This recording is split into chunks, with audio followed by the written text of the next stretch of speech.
Et là, Mercedes, ils ont contacté mes parents pour... Ils te suivaient du coup? Ouais, ils me suivaient. Tu savais? Non. Et j'ai été pris en tant que pilote Mercedes.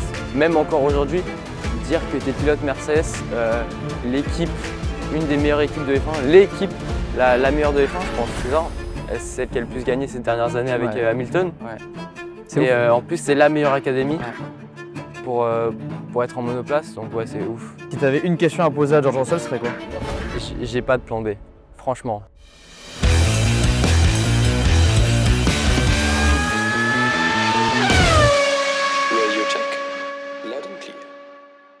Salut Andy, comment ça va? Ça va et toi? Ça va très bien, merci beaucoup d'être là, venu sur ce Merci épisode. beaucoup de m'avoir invité et merci aussi à Maël de m'avoir mis en contact avec toi pour participer à ton podcast. Merci Maël qui nous a mis en relation.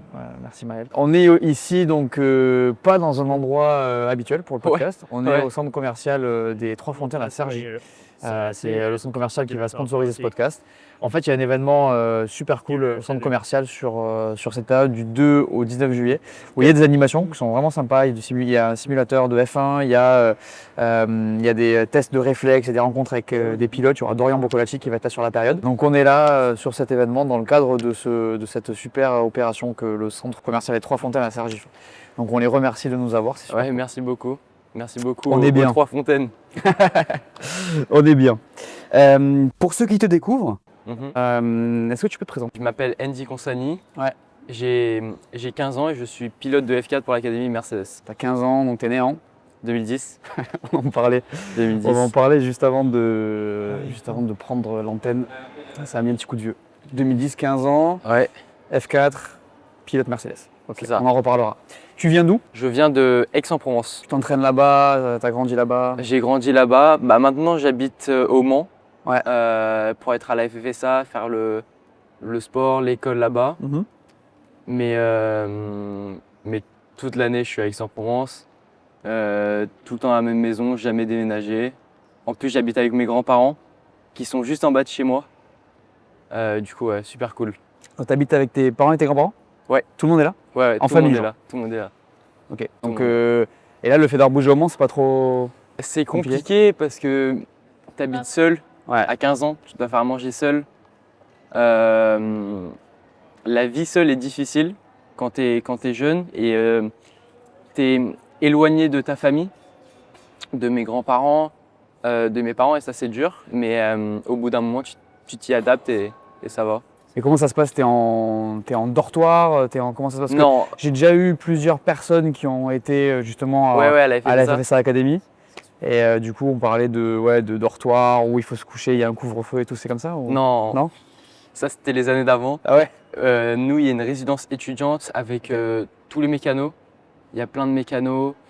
Il y a des pilotes aussi comme Enzo Peugeot, Dario Cabanela, je ne sais pas si tu connais. Ouais, très bien. Et je suis là-bas, j'ai un petit appart de 32 mètres carrés. Pour toi? Pour moi. T'es pas mal, hein? Ouais. J'en connais à Paris qui ont moins que ça. Ok. Mais après, c'est au Mans. Et tu fais ta cuisine et tout? Je fais ma cuisine. J'ai une voiture sans permis aussi. Ok. Parce que pour se déplacer dans tout le Mans et à la LFSA, c'est ouf, t'as une vie d'adulte en fait. Je peux pas le faire entre autres. Comment tu commences tout ça, le sport auto? J'ai commencé grâce à mon père, à ma famille. Ouais. Parce que mon père était pilote de rallye à cette année-là. Ouais. Et il m'a emmené une fois au kart à Brignoles. J'avais 3 ans. Et il était devant moi avec un kart de loc et il me tirait avec une ficelle. Et j'ai tout de suite adoré ça. T'avais quel âge? J'avais 3 ans. 3 ans. En 2013. Et après, il a enlevé la ficelle et je roulais tout seul et je faisais des tours. Je kiffais ça. Et après, j'ai eu une longue pause jusqu'à mes 8 ans parce que mon père, il pensait pas que je voulais faire ça parce que j'avais 3 ans et je redemandais pas d'en faire. Et à 8 ans, il me remet dans ça. J'ai commencé par faire les courses de ligue. J'étais plutôt bon, j'ai fait les championnats de France, National Series Karting. Et il a compris que je voulais faire ça. Et ensuite, je suis allé en Italie.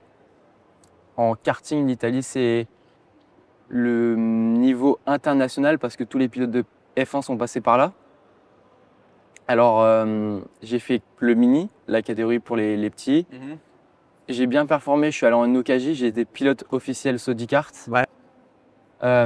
Après, j'ai refait une année en OKJ avec une équipe australienne en châssis Parolin où j'ai fait une bonne année. Je crois que je fais top 7 au championnat du monde, top 7 au championnat d'Europe. Et après, j'ai step up encore en catégorie. J'ai fait de l'OKA, la catégorie reine du karting sans boîte à vitesse. Et là, c'est difficile parce que tu as des pilotes qui sont payés, des pilotes usines qui ont 24 ans et qui font ça tout le temps. C'est aussi énormément du matériel. Le moteur et le châssis jouent énormément dans tes résultats. Mais j'ai réussi à faire une bonne année quand même, avec un top 5, je crois, au championnat d'Europe à Val d'Argenton. J'ai gagné des manches au mondial. J'ai fait un bon championnat du monde. Et peut-être là aussi, je me suis fait un peu remarquer. Et Là, c'était en Italie, hein? Non, le championnat du monde a été en Angleterre, En Angleterre, ok. PFI. Ok, Voilà. d'accord, je me disais que c'était en Italie. Et donc là, tout ça, ça t'a amené à signer avec Mercedes, on va en parler. Ouais. Et là, donc, tu es en F4. Ok, très bien. Donc, tu parlais de ton papa Mhm. qui roulait en rallye à l'époque, Ouais. qui roule encore, hein. Ouais. Il roule encore en Ok. GT4 Europe. C'est ça. Et Il ça, a- ça t'a impacté sur le début de ta carrière, sur ton envie, sur ton appétence au sport auto, tu penses? Bah, quand j'ai vraiment commencé ma carrière, il était en GT4. J'étais sur toutes les courses avec lui. Et je le voyais, il faisait des podiums, il était content, il y a tout le monde qui était content. Tu voyais, ils étaient sur le mur, tous les mécanos, ils avaient l'envie de gagner. Et ça aussi, ça m'a un peu changé. Et je voulais faire comme lui, Ouais. aller sur les podiums. Quand j'étais petit, j'allais sur les podiums avec lui en GT4. Et aussi, il me parlait énormément de ses histoires, parce qu'il a fait comme moi, il a commencé par le karting. Bien sûr, sans la chance que j'ai eue de faire des courses incroyables comme les championnats du monde, championnats d'Europe. Il a fait aussi la FFSA. C'était la Formule, je sais plus comment ça s'appelait. Formule c'est 3000? Trophée Elf. Non, trop Il a fait le trophée Elf, je crois que c'est ça. Ouais.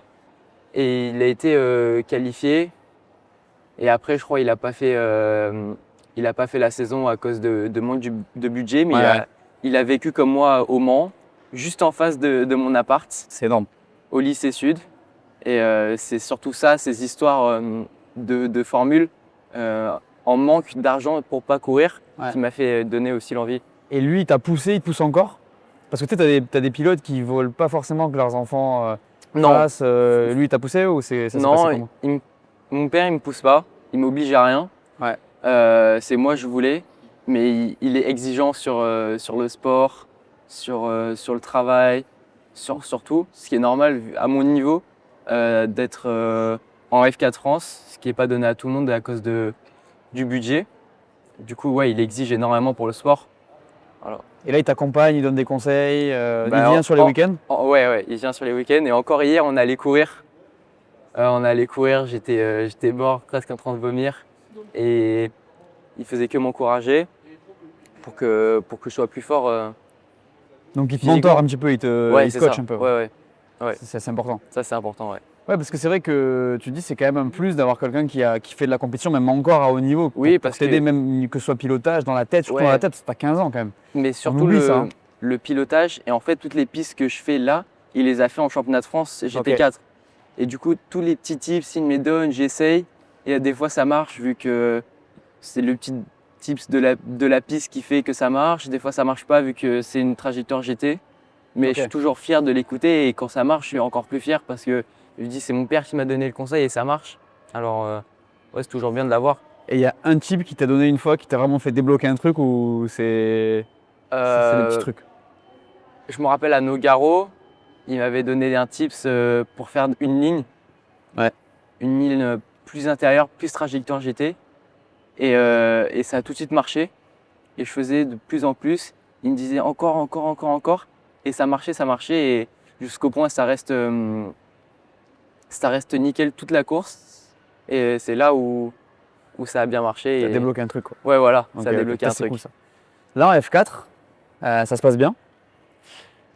Début de saison compliqué. Ouais. Avec un podium à Nogaro. Ouais. Après, on a eu des difficultés à Dijon. Et à Spa, un problème technique et un accrochage course 1. Mais course 3 à Spa, j'aurais pu faire marquer de bons points, faire j'aurais pu faire potentiellement un podium, deuxième, mais j'ai eu un problème moteur qui m'a fait abandonner la course. Mais on ne lâche pas, il reste 3 courses. Manicourt, Lédon, Le Mans. Et si on peut remonter, on remontera. Là, je rappelle quand même pour ceux qui ne savent pas, la FFSA Academy, tout le monde a la même voiture. Oui. Vous avez des mécanos qui sont aussi en apprentissage, C'est des ça. ingénieurs aussi. Et c'est un championnat qui est assez équitable. Ouais. Tu me diras ce que tu en penses, mais sur le papier, c'est ça. C'est équitable. En tout cas, ça n'a rien à voir avec les autres F4. Ouais, non, sur le papier, parce qu'en Italie, c'est pas. Il faut aller chez Prima, quoi. Quand... Ouais, il faut aller chez Prima, voilà. Les budgets sont pas les mêmes, etc. Là, c'est un championnat où c'est plus lycée, on va dire. Oui, c'est plus accessible niveau budget aussi. Ouais, c'est ça, voilà.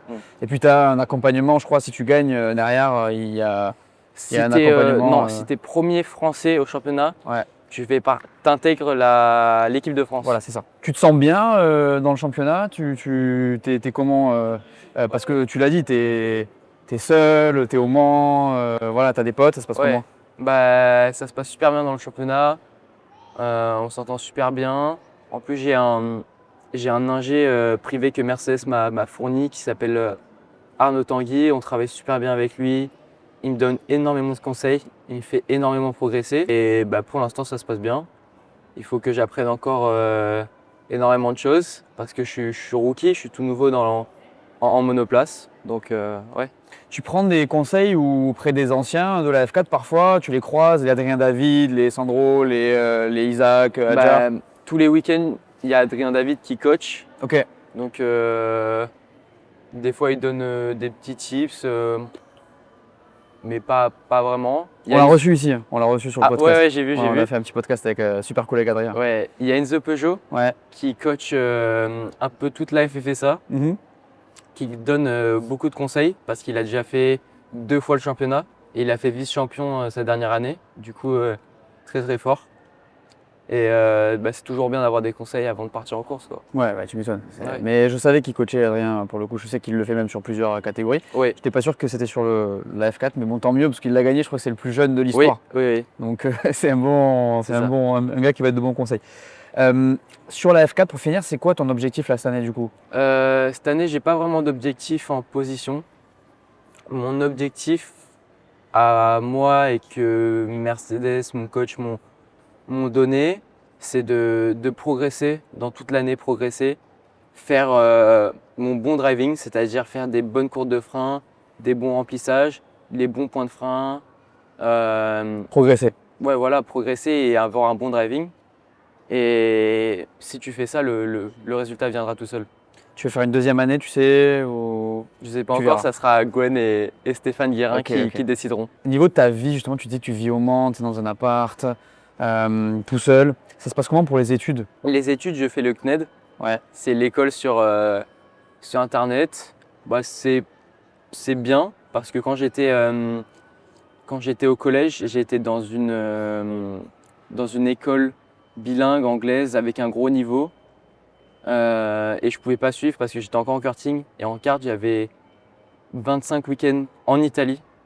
Wow. Donc je loupais énormément les cours et j'ai pas pu continuer ce système scolaire et j'ai dû faire le CNED et je me sens super bien. En plus j'ai de bonnes notes, j'ai 17 de moyenne je crois. T'es en quelle classe? Troisième. En troisième. Tu fais tellement plus, c'est une dinguerie. On me le dit. Tu fais vraiment beaucoup plus. Ok, t'es en troisième, moi. Ok, donc t'as des bonnes notes, t'es content? Ouais. Il y a le brevet, non, à la fin de l'année? Ouais, mais je le passe pas. Okay. J'ai pas pu le passer parce que déjà de une, je l'avais pas et j'avais un week-end de course en même temps. D'accord, ok. Et là, il n'y a pas de physique, t'es tout à distance? C'est que sur Internet? Tout à distance. La journée, tu t'organises par toi-même? Je m'organise parce que j'ai des profs privés. J'ai une prof de maths, histoire et j'ai une prof français et après elle fait tout le reste. Et moi je fais l'anglais et l'italien, tout seul. Ah ok, donc tu fais anglais, italien. Tu as choisi l'italien pour le sport auto ou... Italien, j'avais choisi parce que quand j'étais en Italie, tous les mécanos, tous les teams, ils sont italiens.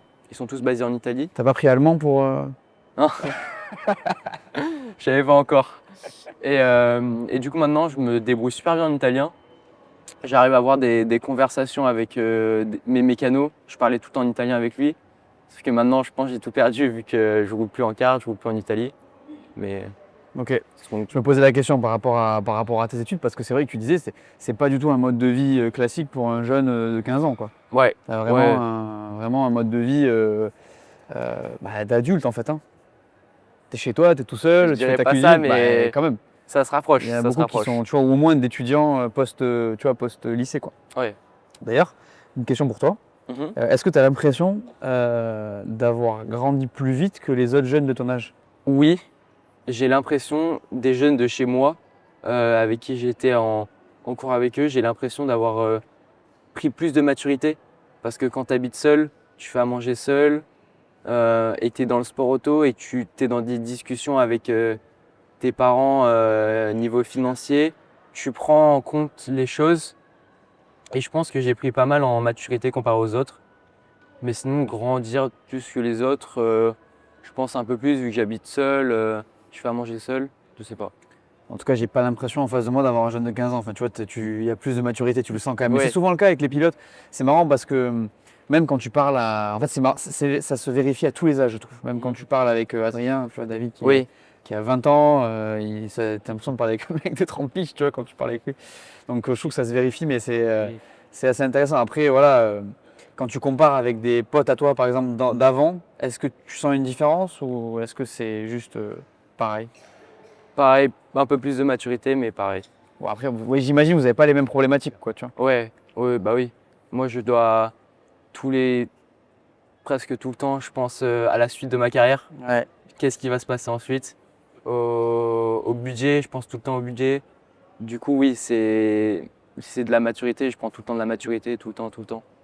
Et j'imagine, là, quand tu penses ouais, au budget, ça doit déclencher une charge mentale, tu vois, quand même. Ouais, Enfin, t'es à des ouais. responsabilités, quand même. Voilà. Puis Bah, tu dois délivrer pour tout le monde qui te suit, qui te soutient aussi. bah, c'était surtout fin de l'année dernière, quand il n'y avait pas Mercedes. Après le Richard Mille, un volant quand j'ai fait, on en parlera Ouais, plus ouais, tard. ouais, ouais. C'est là où il n'y a rien qui se passait. Et j'ai commencé à chercher plein de trucs. J'ai envoyé des messages, des mails à tout le monde pour essayer de trouver des sponsors, du budget pour financer l'année. Et je trouvais pas. Et Mercedes sont arrivés et ça s'est fait. Justement, c'est la parfaite transition. Donc, tu es un pilote Mercedes, Oui. comme on peut le voir sur tes vêtements. Comment ça s'est fait? Ça s'est fait grâce à mes résultats en F4. D'accord, Ça veut dire après le karting, j'ai été sélectionné pour faire la sélection Richard Mille. d'accord. C'est un volant qui se passe sur une journée de test et une journée physique. Et celui qui gagne, il gagne une saison gratuite en F4 espagnol chez MP, sans les tests. D'accord. Et ça se passe super bien. Le premier test physique se passe super bien. J'étais un des meilleurs. Et ensuite, le test pilotage, là où on devait faire les tests, les simu qualifs et simu courses. Et j'étais tout le temps le plus vite toutes les sessions. Et malheureusement, je n'ai pas été pris. Énormément de frustration dans moi parce que je Pourquoi me disais, Pourquoi ils t'ont pas pris, tu sais? non, ils disent pas. Ils disent pas? Ils disent Juste pas. ils disent oui, non, alors que t'étais le plus rapide. Ouais, ils Ok. disent manque de maturité. On a pris quelqu'un qui a 17 ans. Et moi, j'avais encore 14 ans à cet âge-là. D'accord. Et j'allais avoir 15 ans. Et je lui ai dit, mais c'est pas mieux d'avoir quelqu'un de 15 ans qui est vite pour faire une saison F4 au lieu de prendre quelqu'un de 17 ans. Et après, il n'a pas continué sur le sujet. Et j'ai pas continué aussi. Mais, mais je savais que j'étais quand même rapide. Ça, c'était un bon point. Ensuite, je suis allé faire. Entre-temps, j'ai fait un trophée Ginetta. Ça veut dire Ginetta, je sais pas si tu vois ce que c'est, la petite Ouais, ouais. voiture Ouais, bien sûr, ouais. en Angleterre. Ouais. Première fois dans une berline, côté anglais. Et on était 70 pilotes. Il y en avait beaucoup qui avaient testé sur la piste, dans la voiture. Et moi, j'avais complètement oublié parce qu'on avait acheté pour faire ce volant-là juste avant le Richard Mille. Et je crois que c'était moins de 1000 euros. Et après le Richard Mille, on s'est dit, qui ne tente rien n'a rien. Hein. De toute façon, c'est foutu. Et je me rappelle, premier tour, plaisir incroyable à conduire Sérieux? la voiture. Parce que quand tu conduis, tu dois downshifter, mais accélérer en même temps quand tu Ok, downshift. ok. Du coup, plaisir de fou. Et mon père, il me dit, mais t'es vite. Je sors de la voiture, première session, il me dit t'es vite, tu prends 2 dixièmes par ton pote Noah Wolf, qui le mec a fait plus de 15 jours de test dans la Ginetta. Je dis bah on verra la suite, on verra la suite. On fait les tests physiques, encore une fois ça se passe bien, on remonte dans la voiture, plus vite. Plus vite de 3 dixièmes je crois, avant la qualif. Que lui Ou que les, toi avant que les plus vite. Ah d'accord, Que le ok. plus vite. Ah ok, donc t'étais devant genre. Ouais, et j'arrive à me qualifier. De base, on fait demi-finale, finale, et demi-finale c'est 5 pilotes. Je fais le meilleur temps de 2 dixièmes. Et finale, c'est 3 pilotes. Sauf qu'on était tous vite, ils en ont pris 5. Et là, pression de fou. Tous la même voiture. Et on avait déconnecté la radio parce que nous, on avait un coach à côté. Et on a déconnecté la radio. Et là, j'ai stressé, j'ai paniqué. J'ai bloqué toutes les roues. Et j'arrive quand même à faire un temps à 2 dixièmes du plus vite. Et je fais quand même deuxième. Mais pas assez pour me faire prendre dans l'académie Ginetta. Mais j'étais quand même content de ma performance parce que je comptais pas gagner, je comptais juste prendre du plaisir et faire ce volant. Et j'en ai pris du plaisir. Et ensuite, j'ai fait des tests à Barcelone en F4. J'ai été invité par DriveX pour faire 2 jours, 2 séances d'essai. 2 jours, ouais. Et il y avait les pilotes du championnat, vu qu'en fait, c'était le jour de test juste avant la dernière manche du championnat d'F4 Espagne. Donc ils étaient là aussi Ouais, il y pour avait comparer, MP. quoi. Ok. Et j'arrive, on parle avec le patron et il me dit si tu fais un top 5, je te fais un très bon prix pour la saison. Je dis ok, mais c'est impossible, tu vois, là il y a tous les MP, il y a tous les meilleurs pilotes. Mais même au-delà de ça, c'est quoi un bon prix, tu sais? Au lieu de payer, je crois, 650 000 le championnat F4 Espagne, 20 jours de test et la Winter, je crois qu'il me faisait 200 ou 250. Du coup, ouais, c'est un bon prix, mais je les ai quand même pas. Du coup, il fallait quand même trouver des sponsors. Je dis ok. Première séance avec la voiture, ça passe super bien. Fin de journée, quand tout le monde met les pneus neufs, je fais 4 overall derrière Colnaghi qui gagne le championnat. Le lendemain, je fais 3, P1, P5. Du coup, le mec me fait le prix, il fait le deal. Mais on a encore des propositions pour faire la F4 France. Et on va tester ensuite en F4 France, ça se passe bien. Et là, Mercedes, ils ont contacté mes parents pour… Ils te suivaient du coup? Ouais, ils me suivaient. Tu savais? Non. Et j'ai été pris en tant que pilote Mercedes. C'était qui? C'était Gwen Lagrue qui te suivait? Ou c'était quelqu'un de son équipe ou... Je pense que c'est Gwen Lagrue et tout le monde chez Mercedes parce que quand c'est pas que Gwen Lagrue qui va te regarder tous tes résultats, j'imagine, ouais. Il y a énormément de travail. Il y a une équipe, ouais. Ouais. Et quand ils ont contacté tes parents? Oui. C'était quoi? Comment ça s'est passé? Franchement, je sais pas. Je sais pas vraiment comment ça s'est passé. Mes parents m'ont pas tout expliqué. Mais ma mère parlait déjà à Gwen. Ils se connaissaient d'avant parce que ma mère travaillait chez Coyote GP. Et Gwen a dit on va voir pour le prendre. On a attendu 1 mois, 2 mois. Et là je dis bah c'est mort. Et j'étais sur une course en Italie en kart parce qu'après j'ai été pris pour faire 2 courses chez Birel gratuites en karting. Et je me rappelle, c'est le jour, fin de journée des free practice. Il était censé m'appeler. Et j'étais dans ma chambre, enfermé. Et là je reçois l'appel. Et il m'a annoncé que j'ai été pilote Mercedes. C'est quoi? Il se passe quoi dans ta tête là quand tu... C'est la fête, non? C'est la fête, ouais, c'est la fête. C'est la fête. Tu te dis, je vais pouvoir rouler en monopace l'année prochaine. Tu te fais plus de problème parce que moi, je pensais déjà à trouver plein de sponsors. Mon père était en train de chercher des sponsors. Et ça s'est fait. Et soulagement immense là. Vous deviez être content n'empêche parce que Mercedes quoi. Ouais, Mercedes c'est la meilleure académie pour moi de sport auto. Hein. Ouais, c'est une académie qui fonctionne, qui met des pilotes dans les voitures, c'est cool. Ouais. Et du coup, il t'apporte quoi concrètement? Mercedes, il m'apporte du soutien financier, de une. Soutien avec des coachs, un encadrement professionnel. Il m'apporte aussi de la visibilité parce que quand tu es Mercedes, c'est plus facile d'avoir des sponsors. de se faire. Là, c'est une garantie. Ouais, voilà. Une garantie. Et C'est un beau label. encadrement professionnel avec Stéphane Guérin qui suit toutes mes courses, qui est vraiment impliqué, qui me donne beaucoup de conseils.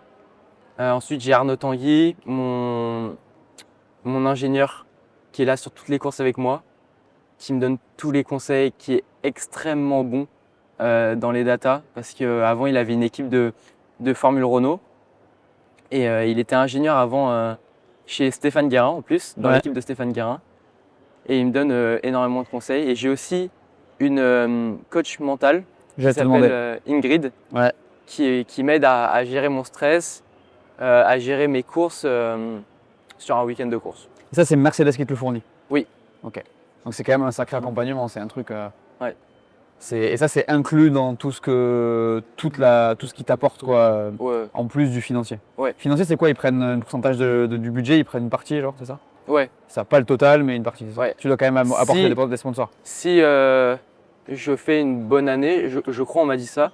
Si je fais une bonne année et si je progresse dans l'année, je fais le bon driving, comme je t'ai dit, mes objectifs, normalement, ils me reprennent l'année prochaine et ils payent toute la partie parce que si l'année prochaine, je refais une année en F4 ça dépend de ça. Ou une autre catégorie, je ne veux pas me payer cette année-là. Ouais, évidemment. Tu sens que toi, ça t'a libéré? Oui. Ah oui.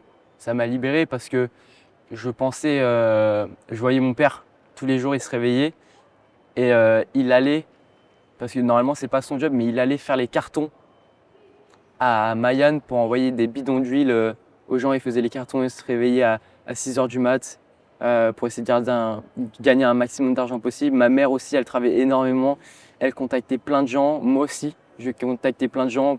À un moment, j'ai contacté Coca-Cola. Ouais, donc ça libère une partie même de temps et tout pour se focus sur le pilotage, quoi. Oui, énorme. Dans l'optique du futur, c'est Mercedes qui décide, vous décidez ensemble, tu as aussi ça ou... On m'a pas encore parlé de ce sujet, mais je pense que ça sera Gon Lagrue et Stéphane Guérin qui décideront de mes prochaines années ou de l'année prochaine, quoi. Toi, tu es en contact avec justement eux régulièrement? Ouais.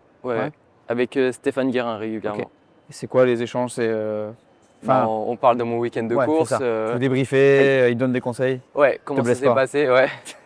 Comment ça s'est passé Est-ce que tu as accès aux autres membres de l'académie justement? C'est-à-dire? Donc les autres pilotes, tu vois, les autres pilotes français, les autres pilotes de l'académie, même les pilotes de F1 potentiellement qui sont plus des pilotes de l'académie, mais qui sont axés comment? Axés, je veux dire, est-ce que tu peux leur parler? Est-ce que tu peux leur demander des conseils? Est-ce que tu vois par exemple une Dorian Pain, est-ce que tu l'as déjà rencontrée? Non, on s'est tous rencontrés sauf Dorian à Brackley en Angleterre dans leur usine. Ouais.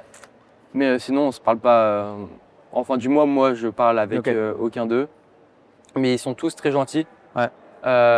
Non. Je joue beaucoup au simulateur avec Enzo Craigie. Vous jouez à quoi? Racing. Ok. La base. T'as un simu chez toi? Ouais. Au Mans? Non, à Aix-en-Provence. Ok. C'est comment Brackley? Énorme. C'est vrai? C'est impressionnant. C'est le truc le plus impressionnant, je pense, que j'ai jamais vu. Parce que j'arrive là-bas, le nombre de personnes qui travaillent pour développer 2 voitures, c'est impressionnant. Toutes les pièces fabriquées, tous les ingénieurs. On a vu aussi la salle d'ingénieurs. On a vu Bono. Ah ouais? Ouais. T'as fait la salle où il y a toutes les voitures? Non, on n'a pas vu ça. Mais on a vu la salle où il y a l'emplacement des voitures, celle de Kimi et tout ça. Ouais. Là, elles n'étaient pas là vu qu'elles étaient parties pour un Grand Prix d'Australie. Mais ouais, c'est beau. C'est beau. Parce que j'ai vu il n'y a pas longtemps justement un contenu de Mercedes, je crois que c'était Dorian justement, qui était dans l'usine à Brackley et qui découvrait Ah ouais, alors non, c'était Kimi. Non, je crois que c'était Kimi. Ouais, c'est Kimi. C'est Kimi qui découvre un peu toutes les voitures. Parce que là, maintenant, Mercedes, ça fait depuis 2010 qu'ils sont en F1. Donc, il y a pas mal de voitures qui ont gagné beaucoup. Ouais. Ça a l'air d'être fou. Ouais. Je l'ai fait chez Red Bull, moi. J'ai vu la pièce, là, tu vois. Ah ouais? Et franchement, ça fait quelque chose, tu vois. De voir toutes les voitures alignées dans cette immense pièce. Là-bas, eux, c'est pas un garage, c'est pas un hangar, c'est comme une salle de... C'est comme une c'est comme celle qui c'est un présente, showroom, quoi. tu vois. Ouais, un C'est un showroom. showroom, mais tu sais, ils font des conférences et tout. Et j'ai vu chez Mercedes, c'est pas mal aussi. Ouais. C'est beau. Les pilotes de F1, tu les as les deux, Russell Je les ai vus, Ouais. mais j'étais pas encore pilote Mercedes. D'accord. Mais non, on les a pas vus, ils étaient pas là malheureusement. Georges, il était là un jour avant et il a dû partir pour un meeting ou un truc comme ça. Si tu avais une question à poser à George Russell, ce serait quoi? Wouah. Une question à poser à George Russell. Ce que tu veux, ou deux, ou trois, je sais pas. Comment tu fais pour être aussi fort mentalement? Ok. Voilà. Savoir un C'est vrai peu qu'il est comment. solide. Ouais. Très solide. Tu penses quoi d'ailleurs en parlant de ça, de ce que fait un mec comme Andrea Kimi Antonelli qui a 18 ans et qui est propulsé direct chez Mercedes sans passer par Williams comme a pu le faire justement Russell ou sans vraiment introduction au sport quoi. Je pense que c'est bien parce qu'en plus il était confiant. Il savait, je pense qu'il allait être vite parce qu'il a fait pas mal de tests. Il a beaucoup roulé lui. Ouais, mais le voir faire un podium dès sa première année, franchement, c'est impressionnant. Ouais. Première course P4, ouais. Il est très très vite. Hein. Ouais. Mais lui, là, en fait, je pense que c'est le rookie le mieux préparé de l'histoire, hein, probablement. Mieux préparé de l'histoire, ouais. Hein. Ouais, je pense. Probablement celui qui a le plus roulé. J'ai vu des news qu'il avait fait plus de 20 grands prix en tant que test. Ouais. Mais je sais pas roulage. Si c'est vrai ou. Si, je crois que c'était Isaac qui disait ça, je sais plus, je crois que c'était chez les Pistonniers qui disait ça. Il disait en fait il avait roulé 30 fois plus que lui. Bah ça a marché. Hein. Ouais. Non, il est bien, mais c'est vrai que tu dois avoir une pression monumentale d'arriver dans un top team comme ça, tu vois, avec un coéquipier comme George Russell qui est quand même je pense qu'il a travaillé cette pression depuis qu'il est chez Mercedes. Parce que lui, il a un encadrement énorme depuis qu'il est chez Mercedes parce que je pense dès la Freca, tu le vois qu'il signe direct en F2 parce que c'était un peu un plan de le mettre direct en F1, je sais pas. Mais je pense qu'il a été préparé très très fort mentalement. Ouais, ça fait un petit moment qu'on en parlait d'Andrea Kimi Antonelli. Non, c'est vrai, je pense qu'il y avait un plan de le faire monter. Peut-être qu'il ne s'imaginait pas aussitôt parce que je pense que le départ d'Hamilton, c'était peut-être pas prévu. Donc c'était l'opportunité, tu vois. Effectivement, ça fait un moment qu'il le préparait pour qu'il soit le prochain, quoi. Ouais, probablement. Je t'ai demandé si ça te libérait. Est-ce que ça te stresse pas mal ou est-ce que c'est vraiment du bon stress, le fait d'avoir Mercedes derrière? C'est du bon stress parce que c'est plus de la pression, mais de la bonne pression. Parce que ça te dit, je me dis tout le temps, allez, on va faire le maximum, je vais faire mon maximum pour bien performer et rester dans l'académie, tu vois. Donc ouais, pas vraiment un stress, mais bonne pression. Là, tu as un plan, vraiment, d'objectifs, année par année, dans ta tête, avec tes parents ou avec ton entourage? Non. Ou tu fais vraiment course par course, saison par saison? Course par course. De toute façon, c'est pas moi qui dois gérer ça. C'est Mercedes qui ont pris le contrôle de ça. Ouais. Donc moi, je sais pas. Tant que je roule l'année prochaine encore chez Mercedes, je suis très très content. C'est ouf de se dire que tu es un pilote Mercedes quand même. Ouais, franchement. Comment tu le vis toi? Bah franchement, t'as le polo. T'y crois pas quoi. T'y crois pas. Même encore aujourd'hui, dire que tu es pilote Mercedes, l'équipe, une des meilleures équipes de F1, l'équipe, la meilleure de F1, je pense, c'est ça. C'est celle qui a le plus gagné ces dernières années avec Hamilton. Et en plus, c'est la meilleure académie pour être en monoplace. Donc ouais, c'est ouf. Là, c'est quoi qui te motive vraiment au quotidien là? Comme en ce moment, rester chez Mercedes. C'est vraiment tous les jours, tu penses à ça? Tu te lèves, tu penses à ça? Ouais. Mercedes. Rester ou tu veux dire, quand tu dis Mercedes, c'est quoi? C'est genre être, je tire la ficelle, être un pilote de F1 Mercedes dans X années? C'est ça que tu vois? Bien sûr. Bah, logique. Ouais. Tu le visualises et tout, genre? J'essaye de ne pas le visualiser. Mais j'ai envie quoi, d'être en F1 chez Mercedes, c'est un rêve. Bah, quand j'étais petit, c'était un rêve d'être pilote de F1. Et que maintenant j'ai l'académie Mercedes, c'est un rêve d'être pilote chez Mercedes en F1. C'est un beau rêve. Ouais, ça va être difficile à réaliser, mais ça peut se faire. Bah, tu me disais, vous êtes 3 Français, je crois? 3 Français, ouais. Dans l'académie. Et t'es le seul en monoplace? Oui. Il y a qui d'autre en tout là, en monoplace qui sont chez Mercedes que tu Il y a Noah Strandstedt en F3. Ouais. Il y a Ethan Jeffol en F4.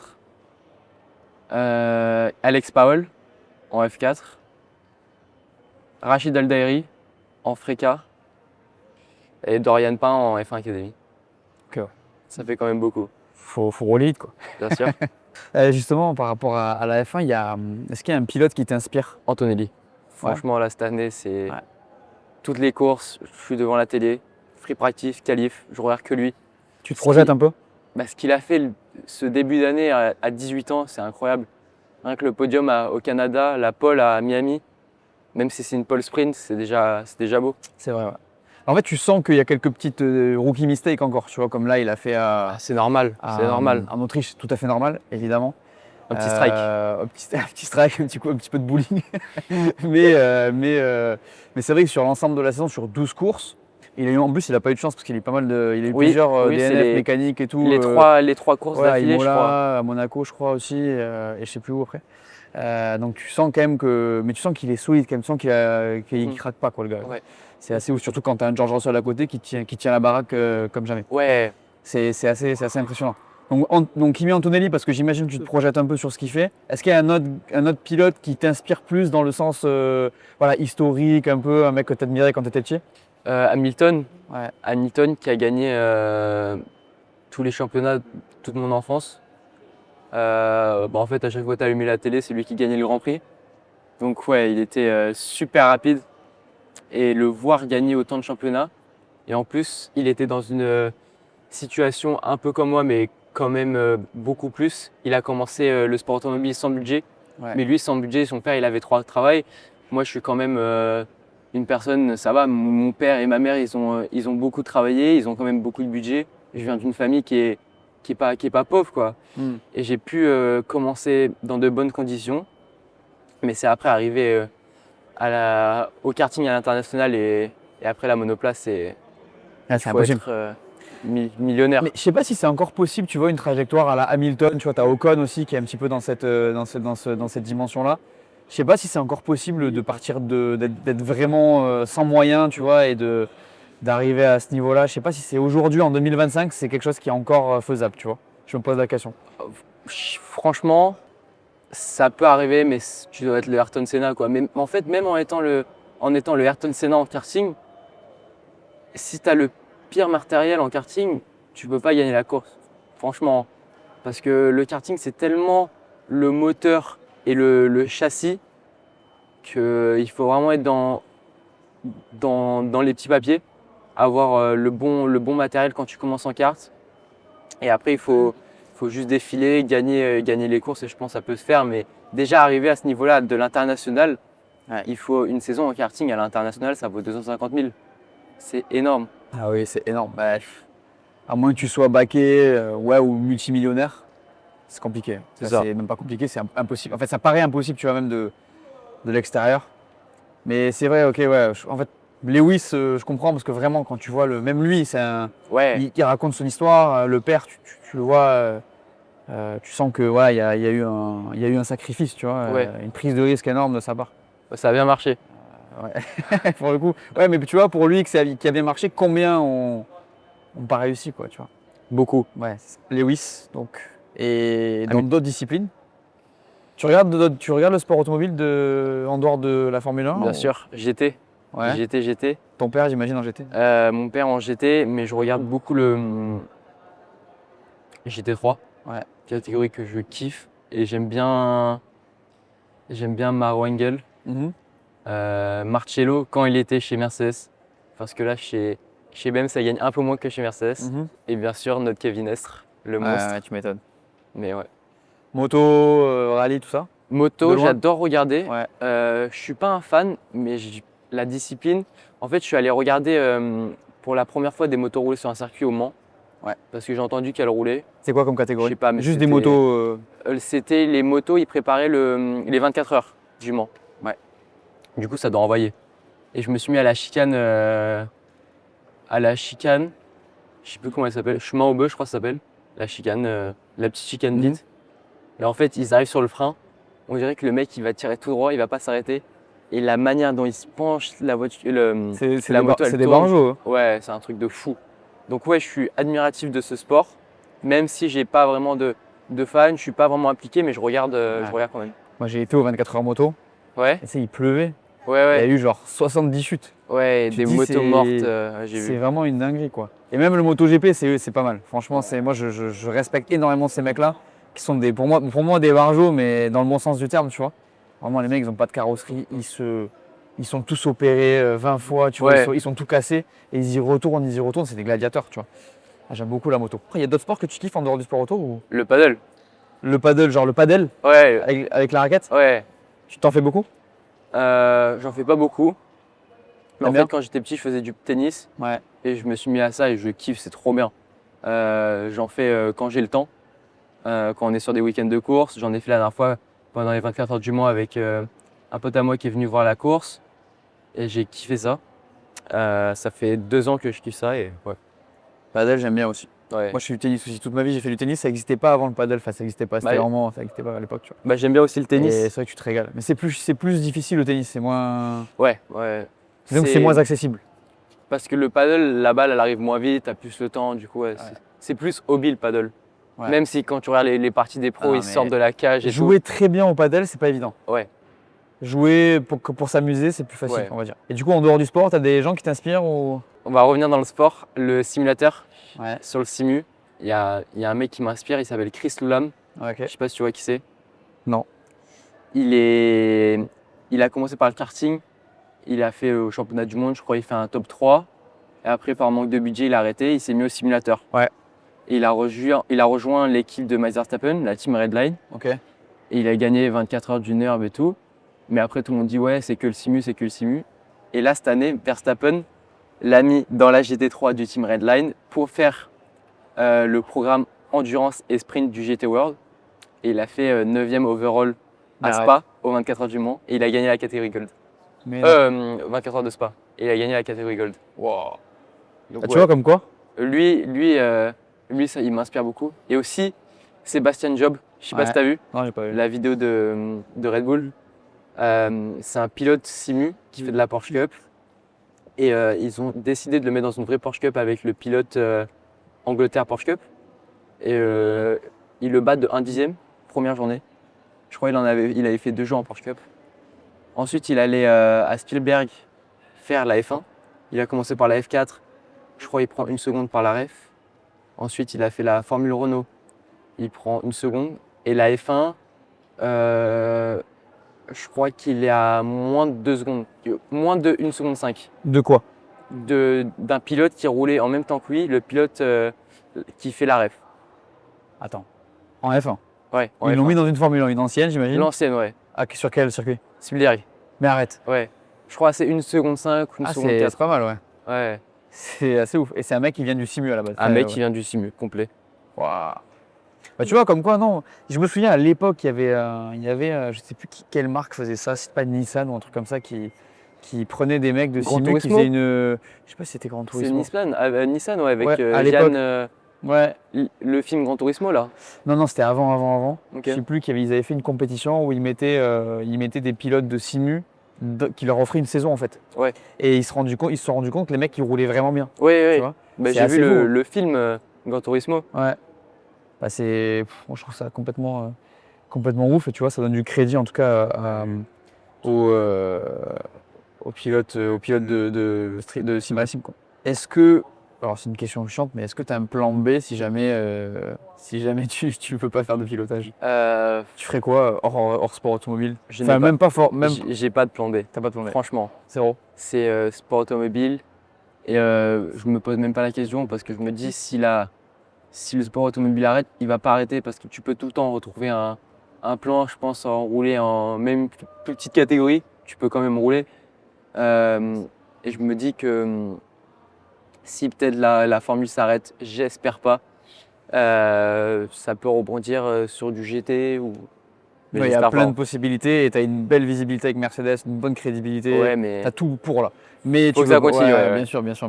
Non, je voulais dire, tu sais, si jamais tu voulais peut-être, t'aurais peut-être pu imaginer te lancer dans des études, dans un truc qui peut te faire kiffer, tu vois. Non. Okay.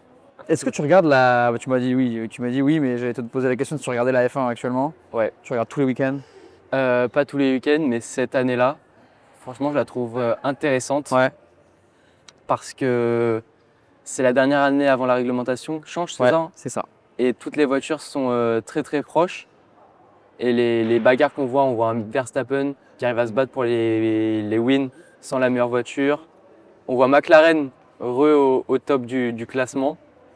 Mercedes qui se bat très très forte avec, pas la meilleure voiture, mais qui se bat forte avec le beau week-end qu'ils ont fait au Canada. Russell qui est vraiment vraiment fort cette première partie de saison. Et on voit des Bortoleto qui arrivent à faire des points, Adjar tout le temps dans les points.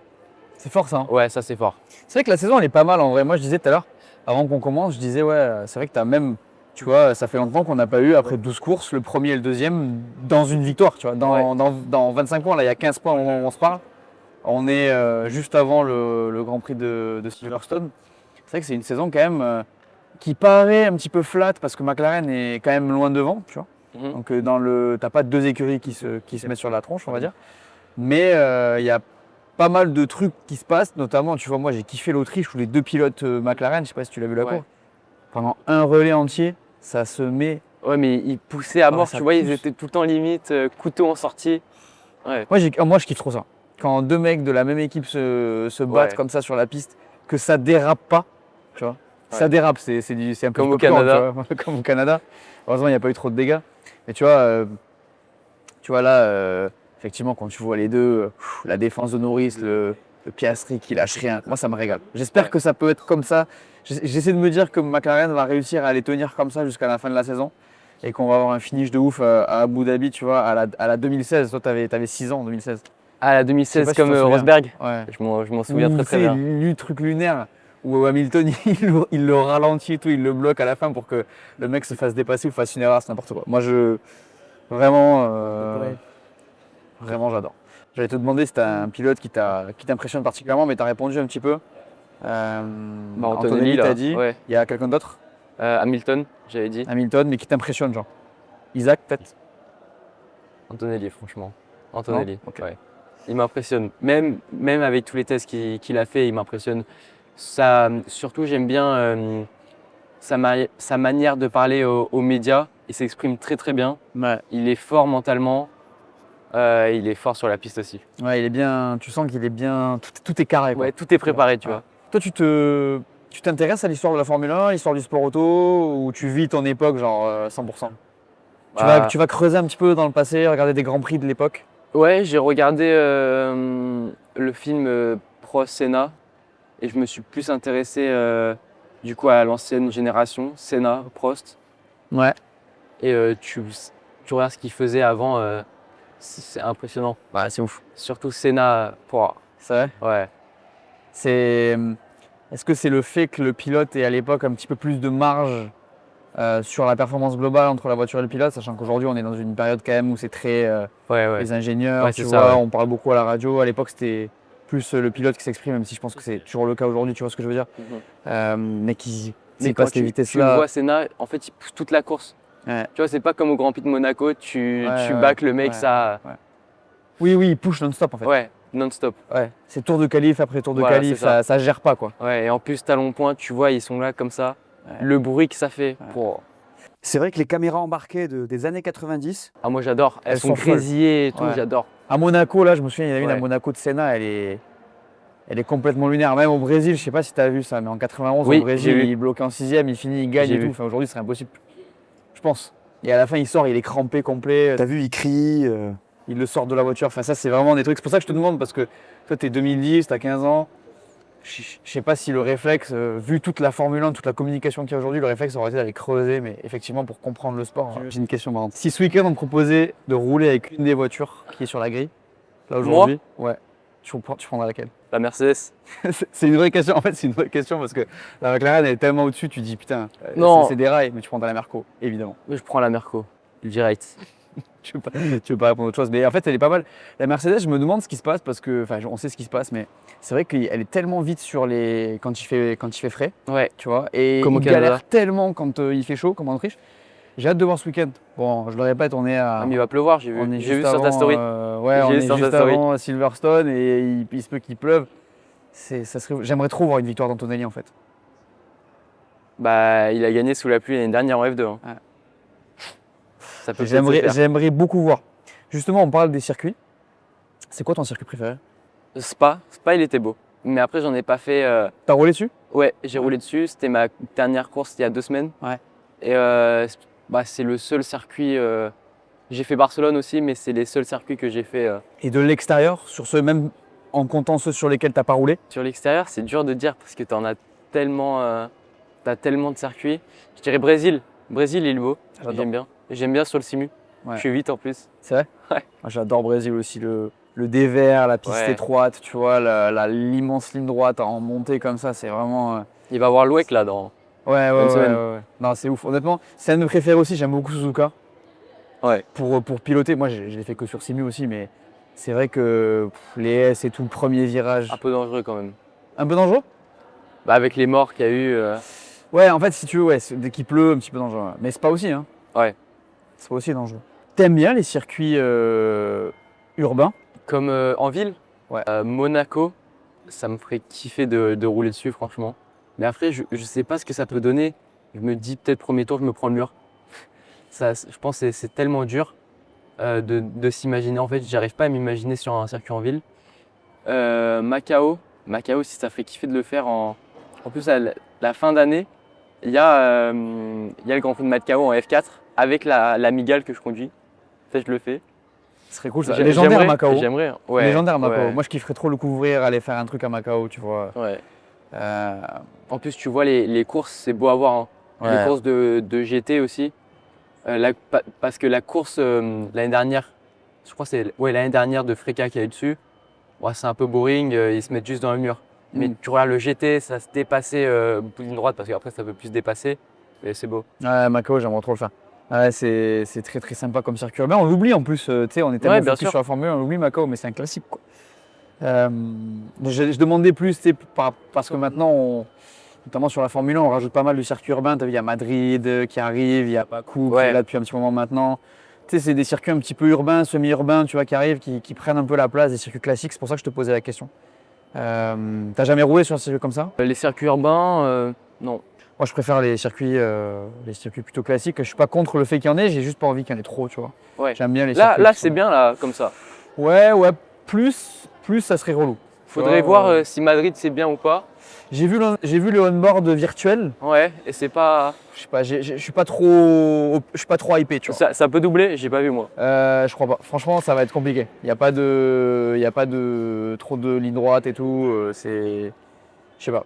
Ok. À voir le vrai circuit, tu vois, mais je sais pas, ils ont fait pas mal de pubs et tout normal, mais pour l'instant, je suis pas trop hypé. En tout cas, ça me dérange qu'ils prennent la place d'un circuit plutôt classique, tu vois. Rouler sous la pluie, ça te fait kiffer, toi? Ouais. C'est vrai? Ah, j'ai une belle histoire. Première course en F4. Non, première qualif en F4. Nogaro. Ouais. On part sous la pluie. Moi, je venais faire la session juste d'avant, mais j'ai pas beaucoup roulé vu que j'ai eu un problème technique sur la voiture. C'était difficile. On part pour la qualif. Et là, stress de fou, première qualif en F4. En plus, il pleut. Je pars. Et là, d'un coup, je me dis, je suis vite. Je suis vite, mais je vois pas les temps. Je suis vite, 100%. Tu le sens, genre? Je le sens. Et quand tu passes dans une grande ligne droite de Nogaro, tu as un tableau. Et tu vois le numéro, moi j'ai le numéro 1, du coup moi ça fait 1-1 à un moment, à la fin. Et je roule, drapeau rouge. Je roule, drapeau rouge. Je roule, drapeau rouge. On arrive à la fin de la session. Malo, mon ingénieur de la FSA, vient me voir et me dit, t'as pas un temps. Mais non. Il te reste, si tu pousses sortie des stands, tu doubles le mec de devant, il te reste 2 tours. Je dis, t'inquiète. Je pousse, je sors, je double le mec. 3 virages après, je double le mec. Et là, je commence le tour. Je me mets couteau. Je fais le tour. Je passe la ligne. Je sais pas, je suis P1. Du coup, je me remets couteau. Il fallait juste finir le tour. Le prochain tour, j'étais le seul à l'avoir. Il fallait juste que je le finisse. C'est pour avoir double pole. Je me remets couteau. Et dans le T3, je fais un frein. Ça bloque la roue arrière. Je pars dans l'herbe. Je commence à m'énerver. J'avais envie de pleurer. Je rate le deuxième tour. Et je passe dans la ligne droite. Je vois 1-1. J'étais trop content. Mais non, Pole. t'as les deux? Mais sauf que j'ai pas eu la pole pour la troisième course. Ah. Mais j'ai quand même la pole pour la première course. Et je suis fait troisième de la course. Mais t'as pas cassé la voiture? J'ai pas cassé la voiture. Pas cassé la voiture. C'est pas mal. En F4, vous payez ou pas si vous cassez la voiture? Ouais, Ah ouais, c'est vous qui payez aussi? ouais. Genre, T'as la caution, mais Ah, donc t'as une franchise, genre, c'est ça? ouais, C'est combien? c'est. Je sais pas. Mais ça reste moins Je sais cher pas. que dans les autres Je sais pas. catégories, Oui, je crois, oui. c'est ça. Je crois que c'est 25 000, je sais pas. 25 000? Je sais pas si. On va pas je dire sais pas de du tout. Je sais pas, mais souvent c'est parce que souvent les pilotes payent quand ils cassent dans les formules avant Ouais. la Formule Là, 1. par exemple, à Spa, il y a eu un gros crash et je crois qu'il y en a un, il a plus de 70 000 de damage. Dans les droites Qui des canaux en doit- plus. Il doit payer. Ouais, je crois. Peut-être s'il y a la caution, je sais pas. Je sais pas comment ça Ça peut marche. arriver dans ce cas-là qu'on te dise vas-y, juste fini pour pas casser? Moi, on m'a jamais dit ça. Non, mais je veux dire, même de manière générale, genre qu'on ait plus peur, qu'on priorise pardon, le fait de pas casser, VS, genre faire un bon résultat. Je tu vois. pense que c'est arrivé pour Ouais. un parent d'un pilote qui est en difficulté. Son fils, il a beaucoup cassé la voiture dans le week-end. Et je pense que ça a dû arriver en lui disant casse pas la voiture, sinon on est couteau. Couteau, quoi. Ouais, sinon tu finis pas la saison. Ouais, voilà. Sinon tu finis pas la saison. Quoi. Ouais. Ok. T'as un moment qui a été le plus difficile, le plus challengeant depuis que tu as commencé? Le plus difficile, ça a été en Oka l'année dernière, en karting, où le matériel il jouait beaucoup. Et il y a des fois où ça performait pas du tout. Ouais. Parce que le matériel il jouait tellement et que moi j'avais un matériel pas assez bien pour rivaliser avec eux, mais je devais faire avec vu que j'étais pilote officiel. Et là je voyais ça faisait des résultats pas bons. Et là je me disais ça va pas le faire. Et ça va pas le faire, je vais pas pouvoir continuer. Mais après heureusement que ça a repris, que le motoriste, j'ai eu de la chance parce que j'avais le motoriste, c'était le patron de la TM. TM c'est une marque de moteur. Du coup le mec il a gagné plusieurs fois le championnat du monde, championnat d'Europe. Et il a un savoir-faire, il me donnait beaucoup de conseils. Et ouais, mais là c'était beaucoup de frustration quand tu fais beaucoup de mauvais résultats. Mais c'est derrière toi, t'es bien aujourd'hui. Et du coup, même question, mais vers l'avenir, ça va être quoi, tu penses, ton plus gros challenge pour arriver à ton rêve, qui est donc de ce que tu m'as dit, de piloter une F1 chez Mercedes? Travailler, bosser, sport, regarder les datas, travailler les points de frein, le mental aussi. Le mental et être vite. Hein. Mais surtout travailler. Il faut travailler pour y arriver. J'aime bien ça. Est-ce que tu aurais un message à faire passer aux gens qui te découvrent? Aux gens qui me découvrent. Aux gens qui ne te connaissaient pas, qui vont te découvrir sur le podcast. Non. J'ai pas de message là, franchement. Ok, t'inquiète. Merci de regarder la vidéo. Non, on va changer de question. C'est la dernière. Qu'est-ce qu'on peut te souhaiter? Me souhaiter de réussir mes objectifs. Réussir mes objectifs et de rester avec Mercedes le plus longtemps possible. Bon, on te le souhaite. C'est la fin de cet épisode, mais je remercie avant qu'on termine cette vidéo. Je remercie encore une fois le centre commercial merci qui encore nous a une fois. reçus. Il y a une super OP en ce moment qui est orientée autour de la F1 avec des simus, des tests de réflexe, des pilotes qui vont venir. C'était super, on a un super fond en plus. Ouais. C'est vraiment sympa. On remercie tout le monde de nous avoir accueillis ici. Voilà, c'était super. Merci aussi à la technique qui est là. On s'est régalé. Ouais. Merci à tous, à la prochaine. Merci Laissez-nous beaucoup. un petit pouce bleu et un petit abonnement. Salut.